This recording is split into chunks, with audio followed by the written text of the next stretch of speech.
Hello ladies, today I am going to talk about skirts and blouses. Previously in a video I talked about the advantage of dresses and why I like to sew them. And so today I want to discuss the idea of skirts and blouses and what the advantages of those are and how to wear them to your best advantage.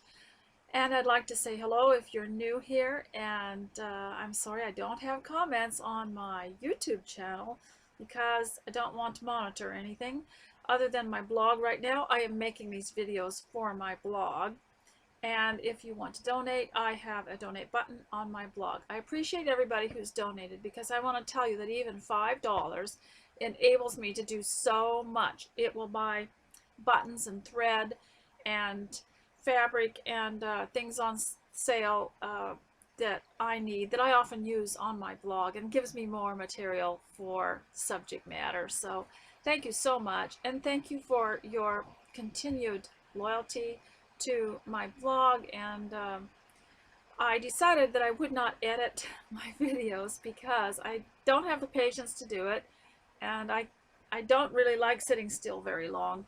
And if I were talking to you face to face, I probably wouldn't be able to edit. You'd have to take the mistakes and try to understand it anyway. So today I want to start with the blouse that I'm wearing. It's very Victorian. I love it. It is from Walmart, and it's Time and True, which is a brand I've talked about before on my blog. Not all of the Time and True line is nice, but there are so many of them that are. And they have these blouses that are very, very Victorian. And if you could see my Victorian skirt and it tucked in, it just goes so well. It's 100% cotton. It has a little t-shirt sewn into it for modesty, and it's so comfortable, and it's great. It doesn't get in the way. It's long sleeve, but you can push them up.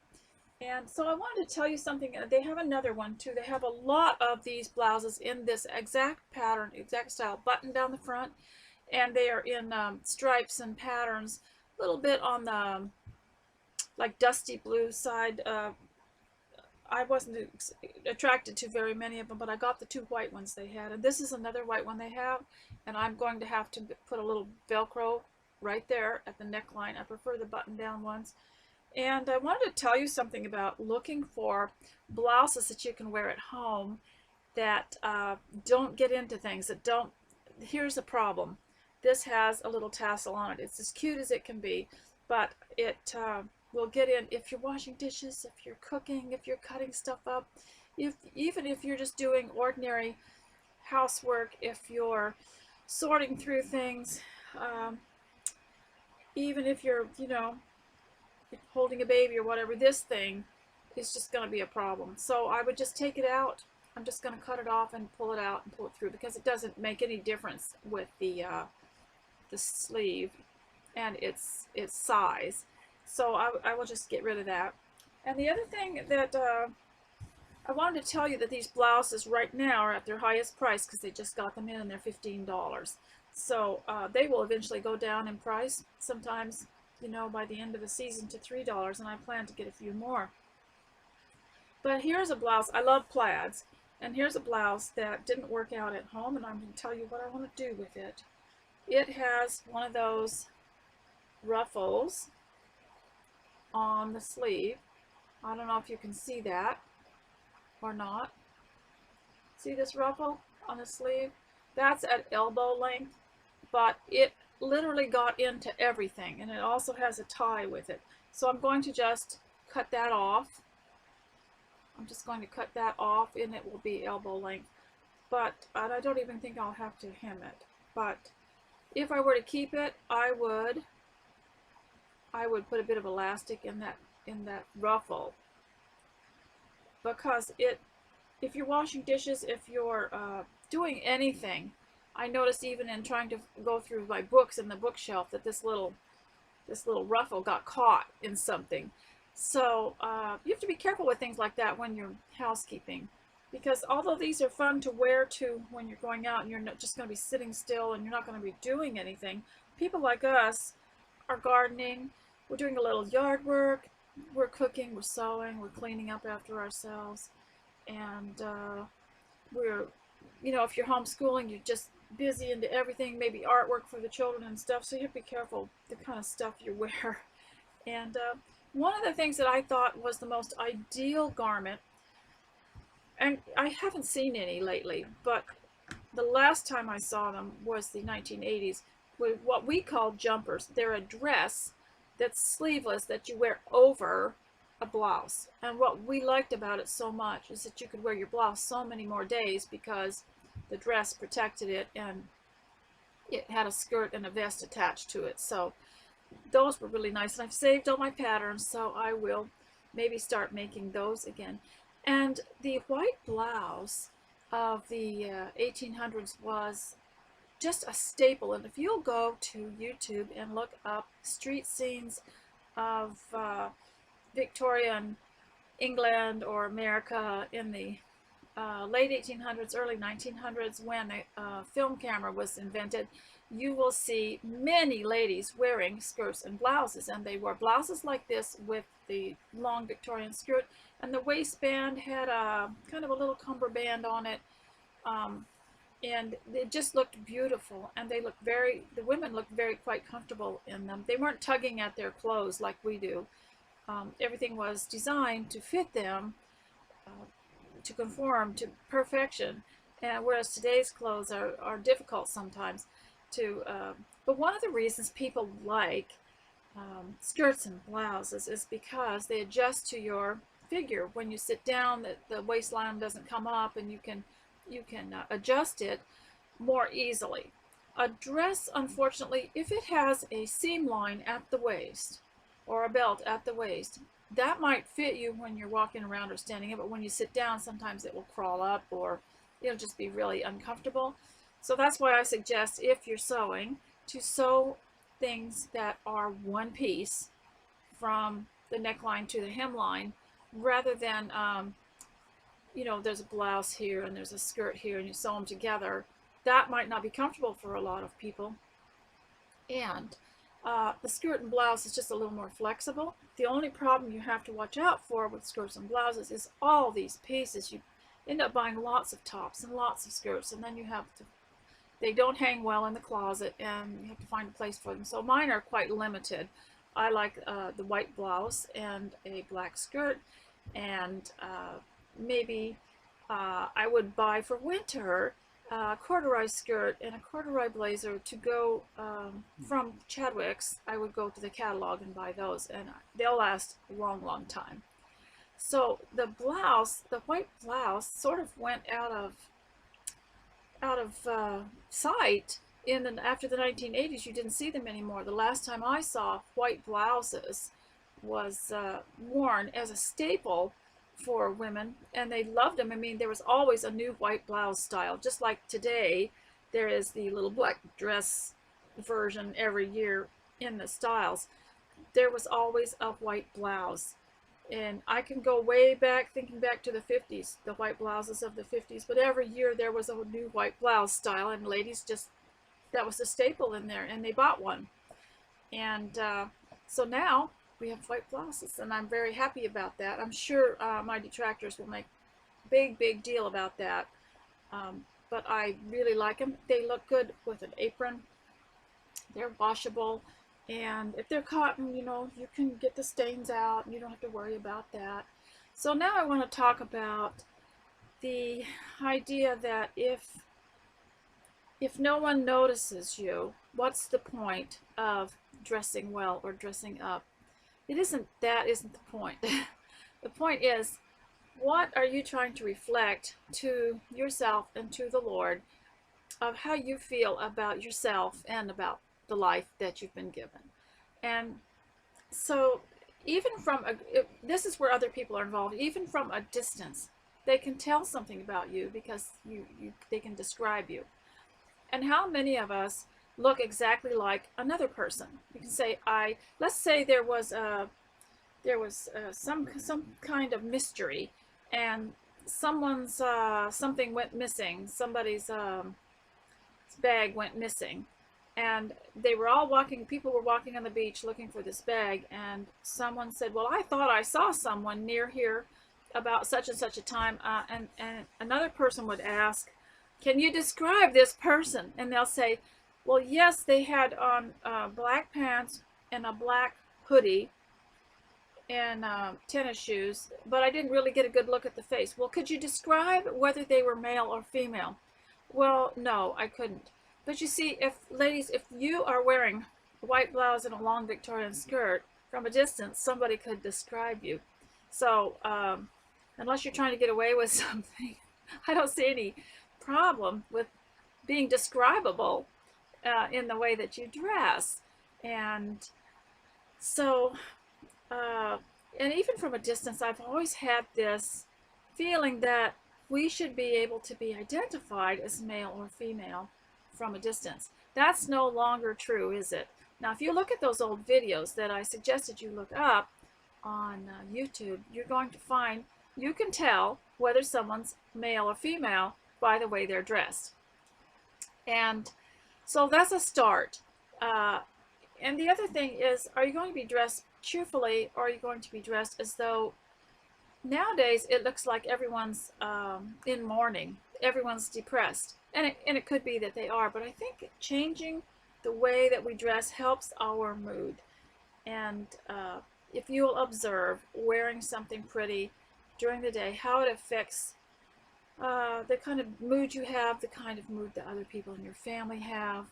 And you know, if you have really fussy children and your family just seems to be out of sorts all the time, try dressing up for them and think of all the things that you have that never get used. Maybe you have some jewelry, maybe you have some hair things, or you know, shoes and clothes and things that just sit there and never get used because you're living in your jeans and your tennis shoes and your t-shirts. And I read where a designer, I couldn't tell you who it was, but it was quite famous in the 50s. And I have an old magazine where this person wrote an article about the clothing they were making for women and how difficult it was as the 60s approached, like in the late 50s, because these women in America especially had grown up in jeans and sweatshirts and tennis shoes, so they're not comfortable in a skirt and a blouse. And this is another thing that sort of bothers me, is that women that will tell me, I would like to wear a skirt, but I'm so used to jeans and I feel bare. Well, you know, if you don't want to feel bare, wear the dresses as long as the jeans are. The jeans are down to your ankles. Why don't you wear a skirt down to your ankles? What is the difference? And the other thing is, you can wear warm leggings under your dress. You can wear warm pants under your dress. You can wear a pair of pajamas under your dress. You can feel comfortable. And so as we go further on and trying to describe the skirts and the blouses, the only thing you have to watch out for is if you are thick around the middle. You don't want to tuck in a blouse and tie a belt around it, because it only adds more thickness to the waistline. So that is a problem. Another thing is, we used to have a rule, which I don't think matters anymore, but you didn't mix a plaid with a stripe, like you didn't take a plaid top and then wear a striped skirt with it. You tried to make it quite uniform. And if you want to really dress slender, make the top and the skirt the exact same pattern, the exact same print, and the exact same everything color, and you can, and it gives you a more tall and slender look. But once you start putting pattern with pattern, you have a bit of a problem there. And I noticed some of the new styles is. I lived when they first started inventing these separates, that they called separates, and I was fascinated with them because it was a way to get people buy a lot of tops and a lot of skirts and a lot of pants and then mix and match them, but they ended up being spending more money. So when I sew a separates, I'll pick out something like this. And I will make a blouse out of it and a skirt out of it. And I will make sure that the blouse is A-line or curved around the waistline and flared slightly out at the waistline so that I can wear it over my skirt and not tucked in. And so the other thing that I'd like to leave you with concerning clothing is that we don't spend very much time anymore caring about clothing. But in reading some of the older accounts of clothing and of novels and things where they described clothing, they were very important to people at one time. Clothing was, and I know that that royalty thinks clothing is very important.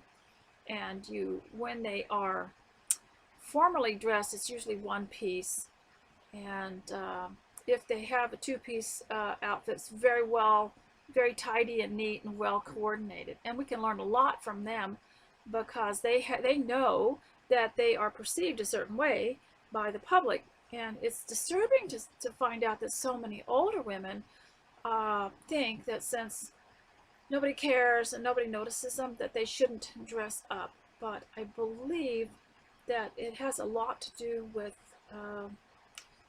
expressing how you feel about life to yourself and to others, and how it affects the mood of others outside of yourself. And I could probably say more about this had I done a little bit more study, but I did say in the previous video that you can go through the Bible and find constant reference to clothing, and then clothing is used as a figure of speech throughout the Bible. So if you don't understand the importance of clothing, then you're not going to understand the figures of speech that the Bible uses, like clothed in righteousness, clothed in Christ, clothed garments of salvation, and this reference to garments and cloth and clothing and coverings, because the word covering is used many times in the Bible. What would that mean if you didn't understand about clothing? So I hope that I can encourage you to dress up for the home. There's no, for many of us, there isn't anywhere else to go. We don't go out very much because I will tell you, I don't want to spend the money. I'd rather have the money and so than to go out. And so I want to dress up at home. Think also of the memories. Do you know, sometimes I'll look at an old photo and wonder if the parents had been more careful to make sure the children were dressed nice. If you ever looked at an old photo and wished that your mother had dressed you better, or that you had dressed your children better, because that photo is stuck in time. It can't be redone. You can't go back. So that's why I think also when we travel, are we a disgrace when we travel? Or are we creating a memory that we're going to be proud of later and that our grandchildren are going to be proud of? They say, well, that's when Mima went to wherever, and that's what she made that dress to wear to that country or wherever. And it is sad, isn't it, that that when we travel, it's not as exciting as it used to be. I was reading about Victorian times where travel was so exciting that they had special travel wardrobes of clothing. What I mean is the wardrobe, not the container, but the actual set of clothing that was for travel, which was a little bit more slenderized for car travel, or for any kind of travel anywhere, overseas, on a boat, anywhere. It was designed for travel, to move around easily in. And today, I think that the clothing is the same. You wear it at home, you wear it to travel, you wear it, but it would be fun to have something nice to wear when you go somewhere that's different, so that when you have pictures taken of you, you identify that outfit with where you were at the time. And I'm one of these people that don't agree with the idea that you take 2 shirts and 2 pair of slacks with you and you just wear them in every country you ever go, just because you want to fit everything in one bag. What I would do, and I have done this, is I'd go without the clothing, and I'd buy a bag while I'm somewhere else and stop and shop and buy things to wear in the place that I'm located at the time, because often the clothing I pack just doesn't work for wherever I went. So that would be something I have done. But I think it's a shame that we wear the same dull clothing everywhere we go. And so for birthdays, for anniversaries, for church, I think it's interesting to me. And it's possibly because I like to sew. But you don't have to sew to enjoy clothing. And like I said, you can go to places that are fairly inexpensive and learn to have an eye for good clothing and for clothing that covers you well and makes you feel good. Thanks for watching, and I hope that you use this video to listen to while you clean the kitchen or while you do something at home.